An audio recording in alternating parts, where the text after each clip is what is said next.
আসসালামু আলাইকুম সবাইকে। ধরে নিচ্ছি আপনি একজন ই-কমার্স ওনার এবং আপনার সেলস ডাটা থেকে total number of unique customer বের করতে হবে। এজন্য আমরা ইউজ করব কাউন্ট ইউনিক ফাংশন এবং এই ফাংশনটা অ্যাপ্লাই করব ফোন নাম্বার কলামে। সো এটা আপনার ডাটা এবং কলামটা হচ্ছে আপনার ফোন নাম্বার কলাম। সো আমরা লিখব ইকুয়াল কাউন্ট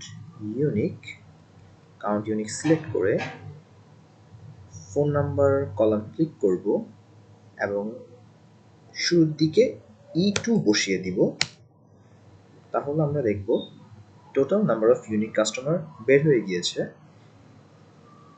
আমরা এখানে দেখছি যে টোটাল নাম্বার অফ অর্ডার এবং total number of unique customer সমান না, বিকজ কিছু কিছু কাস্টমার দুইবার বা তিনবার অর্ডার করেছে। সো আমি যদি এখন average order value by customer করতে চাই, আমরা সিম্পলি ইকুয়াল চেপে টোটাল রেভিনিউ অ্যামাউন্টকে দিয়ে total number of unique customer ভাগ করে দিলেই আমার অ্যামাউন্টটি বের হয়ে যাবে। সো প্রতি কাস্টমার অ্যাভারেজে 482 টাকা স্পেন্ড করেছে আমার ই কমার্সে বা আপনার ই কমার্সে। আজকে এইটুকুই। আল্লাহ হাফিজ।